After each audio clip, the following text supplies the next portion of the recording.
Assalamualaikum warahmatullahi wabarakatuh. Hai teman-teman semua, kembali lagi ke channel aku Din Sukma DM.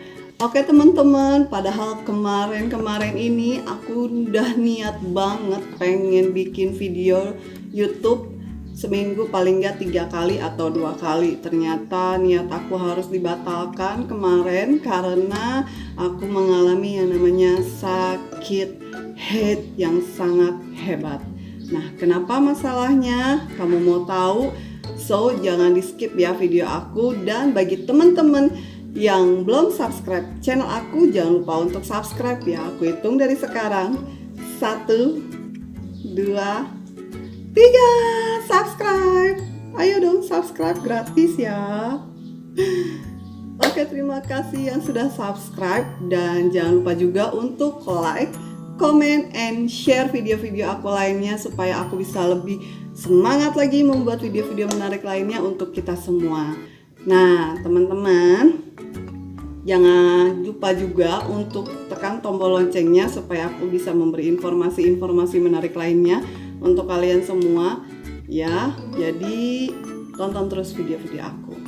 Oke teman-teman, sekarang yang mau aku bahas adalah mengenai sakit head yang sangat luar biasa. Sebelum ini aku pernah mengalami sakit head yang luar biasa pada saat sebelum menikah.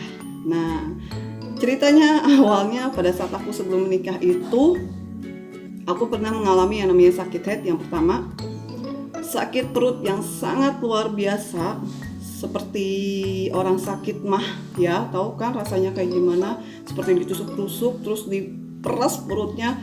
Wow, jadi sudah tidak bisa melakukan aktivitas apa-apa, dan apabila berdiri pasti kepala sudah pusing-pusing dan mengalami yang namanya pastinya anemia karena kita kan mengeluarkan darah ya untuk head itu.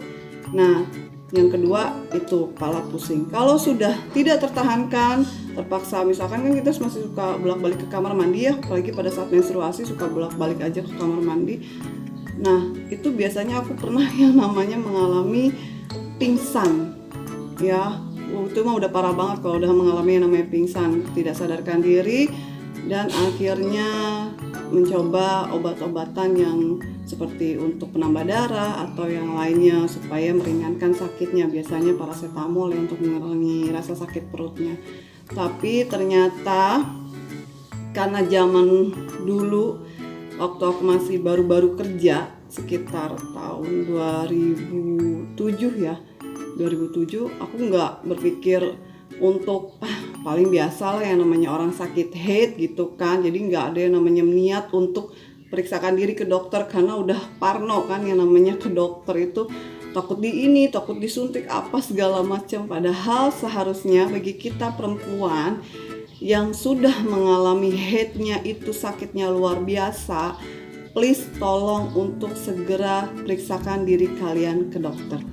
Karena apa? Kalian harus tahu penyebabnya, kenapa kalian bisa sakit perut sampai melilit dan sampai tidak bisa melakukan aktivitas apapun, sehingga ada juga yang bisa pingsan karena mengalami head. Nah, tolong untuk diperiksakan ke dokter karena apa?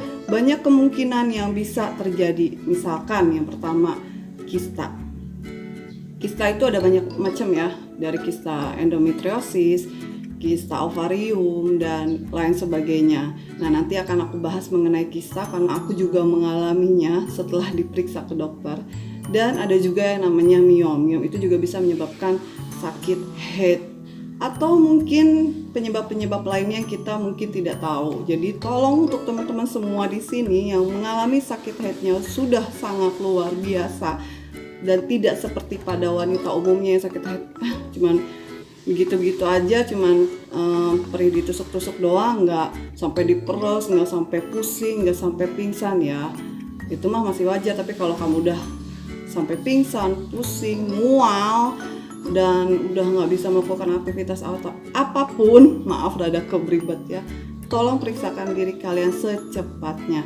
Nah, setelah kamu tahu penyebabnya apa itu karena kista atau karena miom atau karena yang lainnya, Kamu tinggal pilih alternatif untuk kamu lakukan pengobatan, bisa melalui medis ataupun non medis. Nah, saran aku, kamu cari tahu yang cocok dengan kondisi badan kamu, terutama bagi kamu yang belum mempunyai anak. Karena apa? Kalau kamu mengkonsumsi herbal-herbal yang tidak tahu efek sampingnya, takutnya mempengaruhi kesuburan kamu. Jadi, tolong dicek dulu apapun, karena kan sekarang mah zaman modern ya, bisa mencari segala sesuatunya di Google. Kalau dulu waktu aku baru kerja itu sekitar tahun 2007 2006, aku nggak mencari tahu. Jadi waktu itu aku sakit head itu ya udah, aku pikir biasa-biasa aja, nggak aku periksa ke dokter sampai akhirnya aku menikah. Dan baru ketahuanlah di situ penyebabnya apa. Ya, jadi jangan sampai terlambat, kamu periksakan dari sekarang untuk kebaikan kita semua para perempuan ya. Itulah itu sedikit saran dari aku. Sebenarnya bukan sedikit sih ya, lumayan banyak. Nah, untuk teman-teman, kenapa sih kok aku bisa mengalami nih? Aku pengalaman pribadi, kenapa aku tahun-tahun kemarin waktu awal-awal kerja nggak aku periksakan, karena aku pikir memang kan yang tadi aku bahas ya, aku pikir biasa. Ternyata pas aku nikah, aku pengen tahu nih kenapa sih kok aku bisa sakit perut ini, apa memang aku juga sekalian pengen program tadinya kan, karena aku pikir udah beberapa lama aku menikah kok belum punya anak. Akhirnya sambil program dan juga sekalian konsultasi kenapa aku bisa sakit head yang luar biasa. Dan aku juga nggak pernah kompromi atau ngomong dengan orang tua ya, karena aku takut membuat mereka khawatir. Jadi aku waktu itu ngajak adik aku ke suatu bidan ya di daerah Bogor, dan ternyata pada saat dicek di USG transvaginal, di USG perut, di situ terlihatlah yang namanya kista. Dan kista aku pada saat itu ukurannya sudah besar, sudah berukuran sekitar 9 cm yang sebelah kiri, yang sebelah kanan 5 atau 7 cm, aku lupa. Ada sih, nanti akan aku tunjukkan ya di video selanjutnya.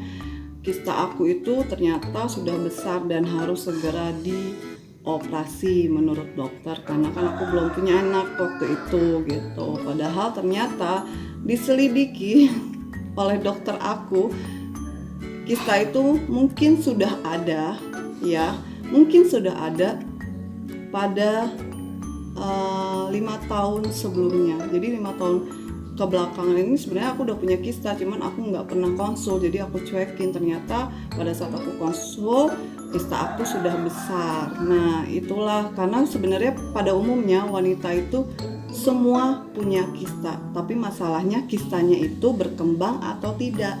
Nah yang bahaya adalah kalau kistanya berkembang di dalam perut kita ya, maksudnya di dalam, entah itu di dekat saluran ovarium atau di sekitar ya tempat-tempat kesuburan kita lah ya. Pokoknya sebisa mungkin untuk teman-teman semua di sini, tolong yang mengalami headnya sedang sakit, diperiksakan diri ke dokter sebelum terlambat ya. Nanti kalau sudah, biasanya kalau udah diperiksa ke dokter itu ya nggak disuntik kok, cuman di USG yang belum menikah itu biasanya di USG perut. Tapi kalau yang sudah menikah biasanya ada, biar lebih jelas lagi, di USG transvaginal. Jadi melalui vagina kita, itu akan dimasukkan alat untuk dicek di dalam rahim kita itu ada apa aja. Itu biasanya lebih jelas kalau di transvaginal bagi yang sudah menikah. Tapi kalau yang belum, biasanya di USG perut juga udah kelihatan ada masalah apa dengan perut kita, dengan rahim kita. Nah di situ akan ketahuan. Nah setelah kamu ketahuan, kamu silakan pilih alternatif apa yang kamu cocok, mau medis, tindakan medis, atau obat-obatan medis, atau herbal. Kalau herbal, tolong dicek efek sampingnya ya. Lihat bahan-bahannya, kandungan yang di dalamnya, apakah itu mempengaruhi kesuburan kamu bagi yang belum menikah. Dan hati-hati dalam mengkonsumsi obat-obatan. Kalau bisa konsultasikan dulu dengan dokter, karena kita tidak mau nantinya berefek buruk untuk kamu, masa depan kamu gitu ya. Jadi itu sih saran dari aku. Mungkin di next video akan aku jelaskan lagi mengenai pengalaman aku selanjutnya ya, mengenai kista. Apa itu kista? So stay tune terus di video aku.